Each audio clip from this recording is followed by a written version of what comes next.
மனைவியை இழந்தால் மனைவி எடுக்கலாம் சகோதரர்களே. தாயை இழந்தால் தாய் கியாமத் நாள் வரைக்கும் கிடைக்காது. அதான் தாய், அதுதான் தாய் சகோதரர்களே. ஒரு அறிஞர் சொன்னார், நீ சின்ன வயசுல மலையில நலஞ்சிட்டு வந்தா, இதெல்லாம் எல்லாருக்கும் நல்லா படும். இப்ப மலையில நலஞ்சிட்டு வந்தா நானா கேட்பானாம், நானா மூளை இல்லையாடா மலையில நலஞ்சிட்டு வந்திருக்கிறாய்? தாத்தா கேட்பாவா, ஒரு மூளையை பார்த்து ஒதுங்கிக்கலாம், ஒரு மூளையை பார்த்து ஒதுங்கி இருக்கலாமே. பாப்பா கேட்பாராம், கொடை கொண்டு போய் தீக்கலாமே. உம்மா உம்மா இது ஒன்றையும் கேட்காம, தவளை கூட தேடாம, தண்ட முந்தானையால மகண்ட தலையை துவட்டி விட்டு சொல்லுவாளாம், எந்த புள்ள வெளியிறங்கக்கூடிய நேரத்தில்தான் இந்த மழை பெய்யணுமா? இதான் தாய் சகோதரர்களே. அம்மாவை மதிங்க. தாயிட காலில் அல்லாஹ் சொர்க்கத்தை வைத்திருக்கிறான்.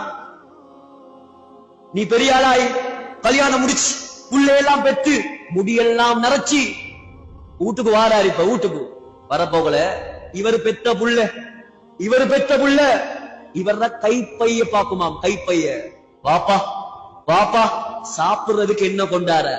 சாக்லேட்டா, பிஸ்கெட்டா, கெப்பச்சினோவா, நட்டெல்லாவா, என்ன கொண்டாரா?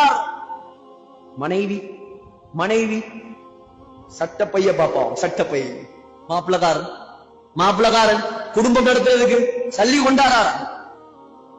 ஒரு மாசம் சாப்பாடு கொடுக்காம யாருக்கு வச்சிருக்கலாம்? பஞ்சாதி காலி கோட்ல வைத்து நிற்கும்.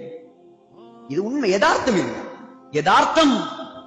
கசப்பாக இருந்தாலும் பரவாயில்ல, யதார்த்தம்.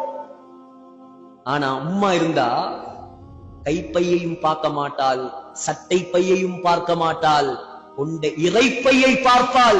இந்த புள்ள பசியோட வாரானா, சாப்பிட்டு வாரானா? அதுதான் தாய் சகோதரர்களே. தாயை யார் நோகடிக்கிறானோ அவனுக்கு சக்கராத்துல களிமா வராது. அது சஹாபியா இருந்தாலும் சரி, சஹாபியா இருந்தாலும் சக்கராத்துல களிமா வராது. ரமலான்ல ஒவ்வொரு நாளும் ஒவ்வொரு உம்ரா செய்தாலும் சரி, உண்ட உம்ராவை அல்லாஹ் ஏற்றுக்கொள்ள மாட்டான். இந்த ரமலான்ல முடிவெடுங்க. பெண்களே நன்றாக விளங்கிக் கொள்ளுங்கள். கணவனை தாயை விட்டும் திசை திருப்பி விடாதீர்கள். ஒரு பொம்புல சொர்க்கம் போகணும், மாப்பிள்ளைய கண்ணியப்படுத்தினா தான் சொர்க்கம் போகலாம். பொம்பளைக்கு சொர்க்கம் போகணும் மாப்பிள்ளையால, மாப்பிள்ளை சொர்க்கம் போகணும் மாப்பிள்ளோட உம்மாவால. அல்லாஹ்ட நியதி இது, அல்லாஹ்ட சட்டம் இது, அல்லாஹ்ட முடிவு இது. இதுல யாருக்கும் கையடிக்க இயலாது. இவர் உம்மாவை நோகடிச்சு வாப்பாக நோகடிச்சு. ஆஸ்திரேலியால சட்டம் என்ன தெரியுமா? ஸ்ரீலங்கால ஹியூமன் ரைட்ஸ் இருக்கிற மாதிரி மனித உரிமை இருக்குதானே ஸ்ரீலங்கால, அதே மாதிரி ஆஸ்திரேலியால மிருக உரிமை இருக்குது. மிருக உரிமை. என்ற கூட்டாளி ஒருத்தர் கிட்டத்துல போயிட்டு வந்தார். அவர் தங்கின வீட்டுக்கு பின்னூடு அந்த வீட்டுடைய ஓனர் ஒரு நாய். வீட்டுடைய ஓனர் யாரு? நாய்க்கு சொத்தெழுதி வச்சிருக்கிறாள். அல்லாஹு அக்பர். நாயை விட மோசமா சகோதரர்களே தாய். வெள்ளக்காரன் நாய்க்கு ஊழல் வச்சிருக்கிறான், சொத்தெழுதி வச்சிருக்கிறான். இன்னைக்கு எங்கட சமூகம் பெற்ற தாய வீட்டுல வச்சிருக்கிறதுக்கு வக்கு இல்லாம அநாத இல்லத்திலையும் முதியோர் இல்லத்திலையும் ரோட்லையும் போட்டு விரட்டுறான். ஸல்லல்லாஹு அலைஹி வஸல்லம் சொன்னாங்க, இதா தா ரஜுல் இம்ராதஹு வஅக்க உம்மஹு வஅத்னா ஸதீகஹு வஅக்ஸாமஹு.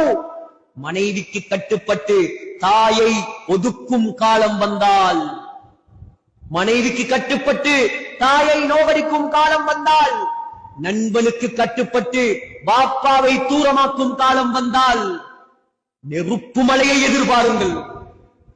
திருமதியுடைய ஹதீஸ், நெருப்பு காத்து, பூமிக்குள் சுழிவாங்கப்படுவது, நாயாக பன்றியாக உருமாற்றப்படுவது, வானத்திலிருந்து கல் மாறி பொழிவது, எல்லாத்தையும் எதிர்பாருங்க. தாயை நோகடிக்கும் காலம் வந்தால். சகோதரர்களே, ரமலான் மாதம் சந்தர்ப்பம் இது. பயான் முடிந்த உடனே யார் யாரெல்லாம் இரத்த பந்தத்தை துண்டித்திருக்கிறோமோ, எந்த பெண்கள் எல்லாம் ரத்தோரோடு பேசாம இருக்கிறாங்களோ, யார் யாரெல்லாம் உம்மாவை நோகடிச்சோமோ, கால்ல போய் விழுந்து மன்னிப்பு கேளுங்க உம்மாட.